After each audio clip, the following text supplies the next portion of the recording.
Today, I'm showing you the ideal Performance Max setup for e-commerce. Now, we're not just talking about the feed or setting a ROAS target. We're talking about every setting, every asset, every signal. 5 layers from your campaign settings to what I believe you should skip entirely. This is not a feed-only setup. This is for you who wants to spend as little time as possible in Google Ads. You already have assets you've created for other purposes that you can just plug into a proper PMax setup. Now, it goes without saying that if you followed me on this channel, then I personally think that dedicated shopping and search campaigns will outperform PMax most of the time. But if I couldn't set up PMax perfectly, my opinion wouldn't be worth much. It would be like saying I'm testing my running skills against my mom. That doesn't mean I'm a great runner. It just means I can beat my mom. If I want to prove it, if I want to prove I'm an excellent runner, then I have to go up against Usain Bolt and 100-meter dash. So that's what we're doing. We're building the best possible PMax setup that I know how to build. And here's the thing I want to start with that most people get wrong. Asset group structure. The question isn't how many asset groups should I have or how many campaigns should I have. It is, can I write distinct headlines in videos for each asset group? And a store that has 50 products versus a store that has 1,000 products will not look the same. And I'm going to walk through 3 real life examples towards the end of the video. But let's get into it. We're going to go through campaign settings. Then we're going to go with structure, where we're focusing on campaign structure, asset group structure.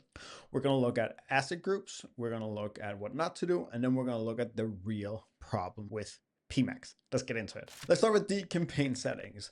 For your budget, the ideal budget is more or less set 20% higher than what you're spending on an average day. This gives PMax the ability to spend more in times when there's a higher demand. This isn't that different from your regular shopping and search campaign. Alternatively, if your PMax is constantly overspending, if you're not hitting your ROAS targets, or if you're overspending on display or video, then lowering the budget hit what you spend versus the budget you've set, that can help narrow the PMax into your best performing channels and products and auction.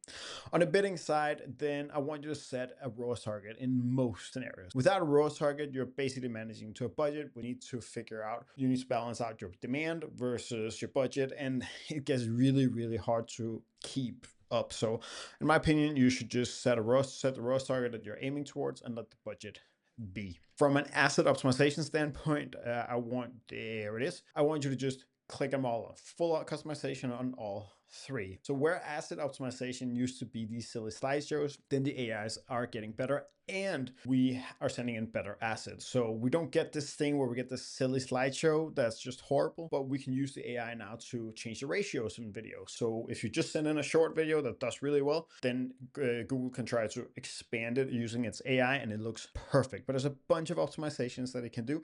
The sky is really the limit where we're going with image and video optimization. And if you're already leaning into PMax, then you should lean into the AI. This is just doing a little bit of it is like limiting it. So just go all in. Then when it comes down to brand exclusions, it gets a little bit more complicated, and I have a different video that goes into depth on this. But to simplify, if you have a lot of brand searches, I want you to exclude your brand. If brand accounts for less than 10% of your overall revenue, then it's like either or, it doesn't really matter. If you have less than 100 conversions in total per month, I would opt for keeping your brand in there because you want to retain those conversions. That gives more stability. That makes smart bidding perform better, and it can lead to better performance. So I have all this information and the rest of the information I'm sharing here today in a guide you can download in the description. But now that was campaign level settings. Now let's go one level deeper and talk about how to structure your campaigns and how to structure your asset groups. The biggest thing around your campaign structure is you need to figure out whether you want to pull one of 2 levers, budget or your ROAS target.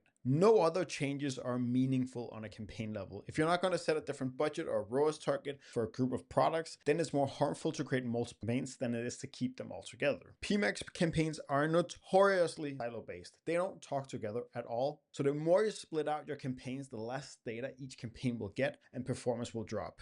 Your default should therefore be to keep all products together. But when you do need to split it, it should look like this. If you have a single category store, one campaign for all your products. If you have multi-categories, then I also want you to just have one single campaign. But if you have multi-category and you have hero versus accessory products, where we want to set different ROAS targets, where we want to set different budget limitations, that's where we can now start building out different campaigns.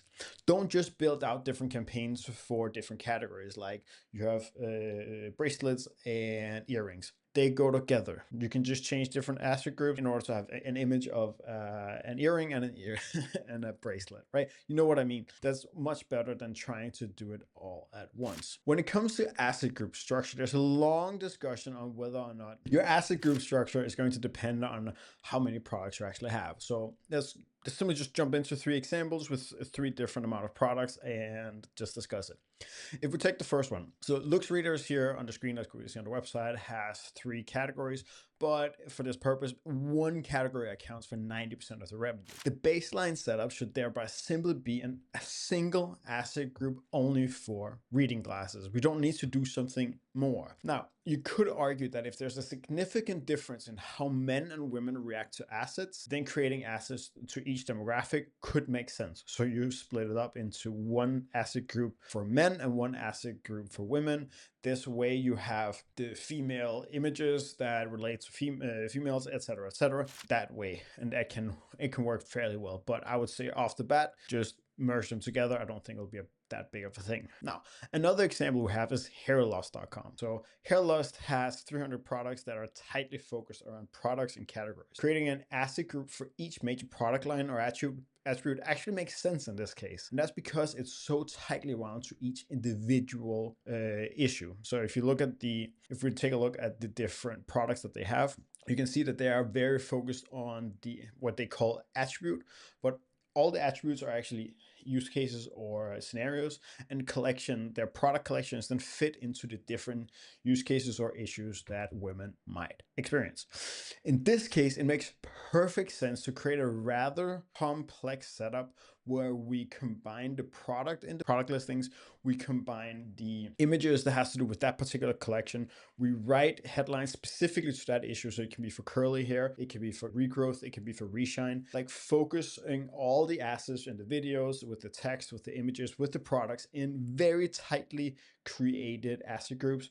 That is the ideal setup. Now, it's not going to work like this for every single advertiser out there. First, if we take the next example, then Trendhim.com, they have more than 10,000 products across 100 different subcategories, across many more filters. If we were to try to create as tightly a setup for Trendhim as we have done for Hairlust, then it simply just won't work. Speaking to every single subcategory, it would simply just be unnecessary. Like, the messaging doesn't necessarily change a lot from a steel versus a beaded men's bracelet, but it will also be impossible to keep updated.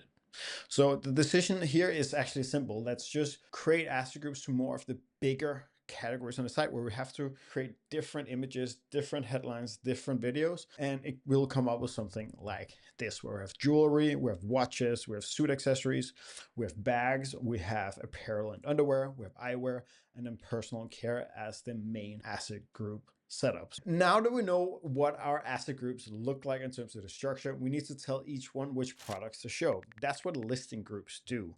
I don't know why they changed it to listing groups instead of the product groups which we had before in standard shopping, but they're basically just product filters inside each asset group. You're filtering by attributes, shopping feed, again, brand, product type, custom labels, ID, whatever makes sense to how you've structured. But if you follow the examples we just went through, then it's pretty straightforward. The Luxreaders example, you just want to filter to reading glasses. For Hairlust, you want to filter to the exact collection that we have in the different asset groups. For Trendhim, the main one is filter to all jewelry, the next one for all watches, the next one bags, etc. The one thing people mess up here is leaving all products in every asset. If you do that, your asset groups are basically meaningless. Every group is competing with every other asset group for the same products, and Google has no reason to match your fully crafted assets, headlines to the actual jewelry searches. So one asset group, one set of products, no overlap in between them. It's stupid to have any overlap. Most of your PMax spend in e-commerce will go to shopping placement, meaning the products themselves. So naturally, you want your feed to be in a good shape. Feed optimization is a huge talking point. If you haven't watched my videos on it already, I have a full video on shopping feed optimization, titles, hygiene, product type, structure, all of it. There's a link in the description. For this video, just know a couple things. Your listing groups are only as good as the attributes in your feed. If your product taxonomy is a mess, you can't filter your products cleanly to the categories that you have created for your asset group. So it won't match. So getting the structure right is really going to make it a lot easier for you to work from there. Now, if we move over to signals. So for signals, there's two things. You have search themes and you have audience. If you open up your asset groups, you can go over to search themes, scroll down and then edit. Now, one thing here, search themes are not keywords. Don't treat them like keywords. They're broad themes that help PMax understand what your asset group is about, especially early on before it has enough data to figure out itself. Think of it what you would have named your ad groups as back in the day, like men's bracelets, reading glasses for women. That's a better source for search themes than actual keywords, because once PMax has enough conversion data, it finds new themes on its own. So these matter mostly at launch, or if you expand into new product categories, or if you simply change over things a lot. Now, if we do the same thing when it comes to audiences, so if you can see down here, the whole thing is about first-party data, because you have two different types of audience. You have first-party data and you have Google's own. In my opinion, first-party is all that matters. Upload your customer list and your email subscriber list. If you want to segment out a little bit, that's perfectly fine, but just upload all of it from the last year, from the last 5 years, as much data as you have. And that's the first-party data is the signal that actually helps PMax find the right people to target. You can get fancier with high-value customer segments, but that's a later optimization, and that's a lot more detail, and it's a different video. Not something you need on day one. All of Google's predefined audiences, in my opinion, don't bother adding them unless you have a very unique scenario.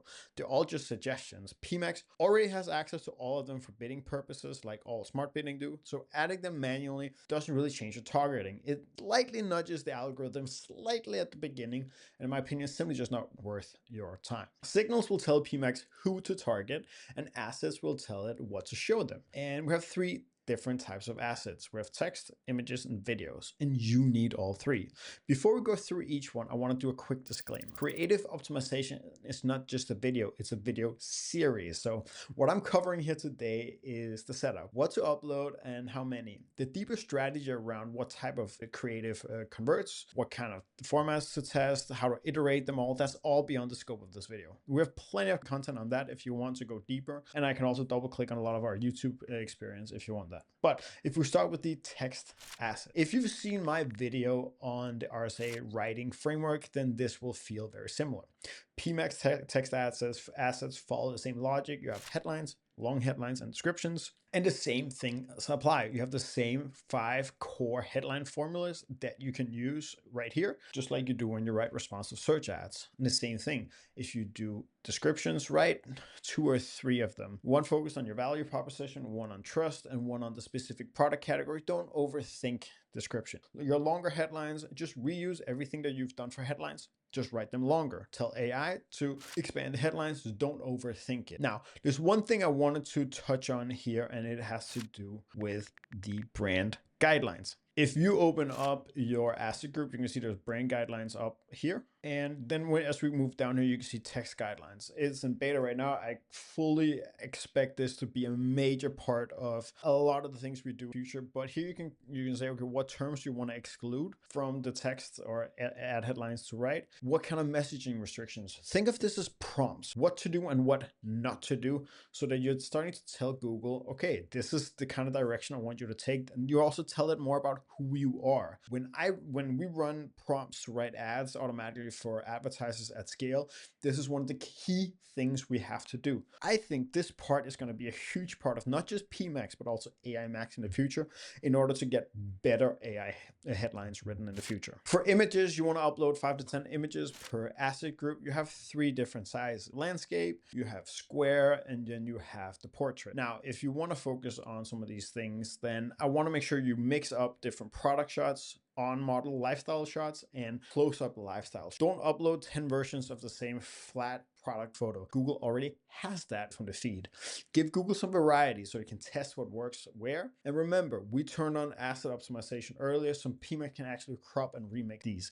Make sure to give it some good raw material. On the video side, upload around 5 videos per asset group. Again, you have 3 different sizes. It will all count, especially if you do it through the editor. 10 to 30 seconds is the sweet spot. Don't re-edit a great 45-second video just to hit that range. Anything under 10 seconds is not allowed. Don't burn in any or overlay any CTAs. Google will do it automatically. And just one more thing on videos. You're uploading finished content, not raw footage. But finished content doesn't mean overproduced. A clean product video close-up on an iPhone can definitely outperform a very complex studio spot. So don't worry about it. Let's talk a little bit about what not to overdo. So number one thing, site links. Don't overthink them. Google auto-generates site links from your site anyway. You can add a few manually if you want, but honestly, it's not something I spend a lot of time on. Customer retention settings. There's this lapsed customers option buried in the campaign settings. It's a very specific use case. Skip it.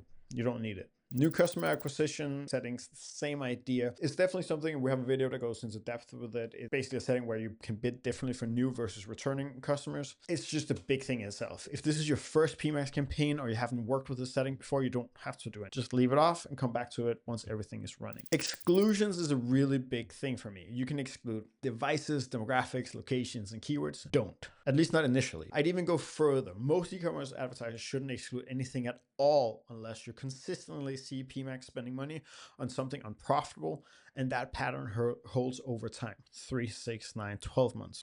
One bad week of spending on a tablet devices is not a reason to exclude tablets all the time.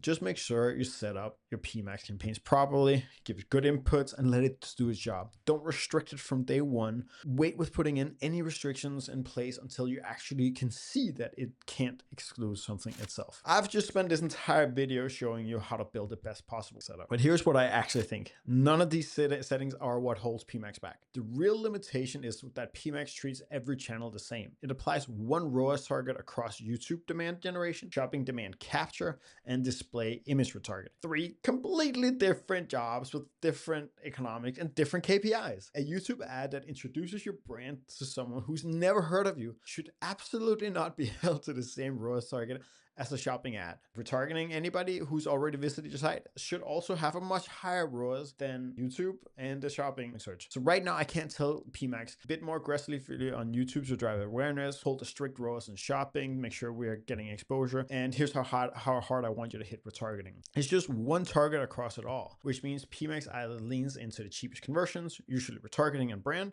or it spreads the budget across channels in ways you can't control or even fully see. I believe Google is working on these things, and I think that this will be one of the things that will turn somebody like me into more of a PMax fan. But until the day that PMax can actually do this, where we differentiate ROAS targets across the journey, that's the day where I think that like changing to a full PMax setup will start making sense. And that's where this video becomes much more powerful. The asset group structure, the creative strategy, the audience signals, all of it starts compounding because the algorithm can finally allocate spend where it makes sense. Until then, I worry a lot about the efficacy about creating a fully loaded PMax setup. If you want to run PMax, and there's plenty of good reasons too, then just do it properly. Follow the guidelines in this video and I'm sure it will work just fine. Many of the early issues with PMax overspending on display and video, it doesn't have those issues anymore. That doesn't mean that I can't outperform with the dedicated search and shopping setup, but it does mean that a lot of the things that I was not happy with PMax 2 years ago about, it doesn't have those issues anymore. So maybe it's time for you to try it again.